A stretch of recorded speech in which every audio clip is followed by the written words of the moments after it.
Assalamualaikum warahmatullahi wabarakatuh. Selamat pagi anak-anak. Bagaimana kabarnya? Semoga dalam keadaan sehat walafiat. Amin. Sebelum memulai pelajaran, marilah kita berdoa sebelum belajar. A'udzubillahi minasyaitonirrajim.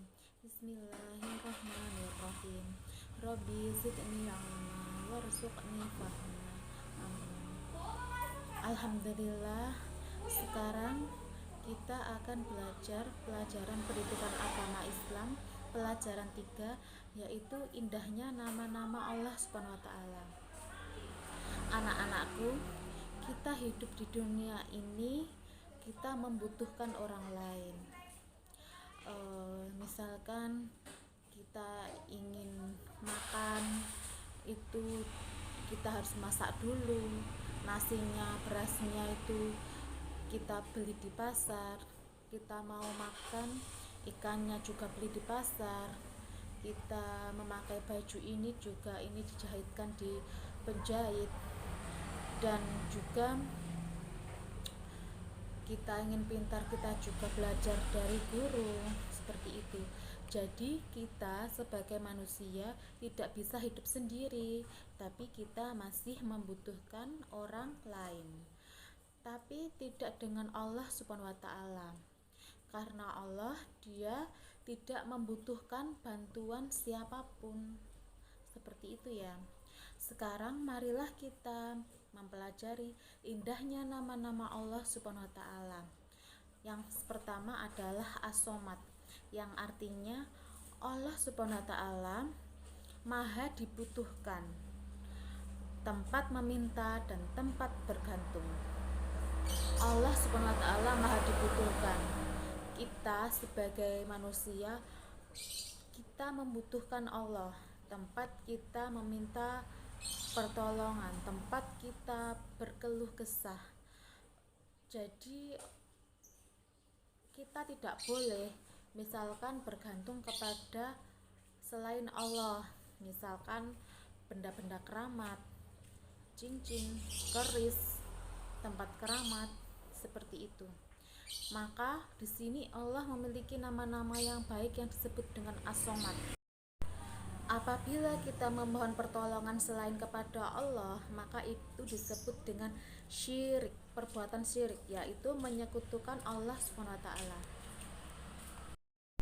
Yang dapat kita terapkan dari sifat As-Somad adalah 1. Menjadikan Allah SWT sebagai tempat manusia yang utama dalam semua keinginan kita. 2. Berusaha menjadi orang bermanfaat bagi orang lain dalam kehidupan sehari-hari. 3. Berusaha membantu teman, baik itu di sekolah maupun di rumah, dengan tenaga, pikiran, dan tutur kata yang santun. 2. Al-Muqtadir, artinya Maha Kuasa.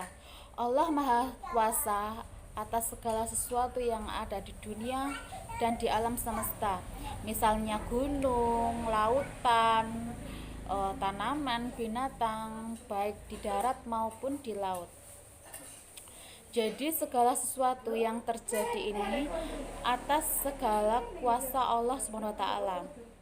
Cara meneladani sifat Allah Al-Muqtadir antara lain: 1. Menjadikan Allah Subhanahu wa taala tempat berlindung. 2. Berlomba-lomba dalam kebaikan, karena kita tidak tahu kapan bencana itu akan datang dan kita tidak tahu kapan nyawa kita diambil oleh Allah. 3. Disiplin dalam melaksanakan sesuatu. 4. Selalu berusaha mewujudkan cita-cita, tetapi hasilnya tetap kita serahkan kepada Allah SWT. 3. Al-Muqaddimu, artinya Maha Dahulu. Artinya di sini adalah Allah SWT Maha dahulu atas apa yang diciptakannya. Misalkan seperti meja, kursi yang ada di sekolah, itu yang menciptakan adalah tukang kayu.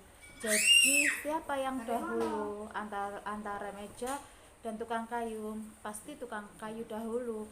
Maka seperti itu, Allah SWT Maha dahulu atas makhluk ciptaannya. Cara meneladani sifat al-muqaddimu antara lain: 1. Mengutamakan apa yang diperintahkan oleh Allah daripada kepentingan diri sendiri. 2. Mengerjakan sesuatu yang bermanfaat bagi diri sendiri dan orang lain. 3. Tidak menunda-nunda pekerjaan. 4. Al-baqi adalah kekal. Semua yang ada di bumi ini suatu saat pasti hancur. Misalkan gunung meletus, banjir, dan manusia juga pasti akan mengalami kematian. Tapi tidak dengan Allah. Allah Maha Kekal. Cara meneladani sifat al-baqi antara lain: 1. Berhati-hati dalam melakukan sesuatu. 2. Beribadah sebagai bekal di akhirat. 3. Kita harus menyadari bahwa segala sesuatu di dunia ini akan hancur kecuali Allah Subhanahu wa taala. Demikian anak-anak pelajaran hari ini.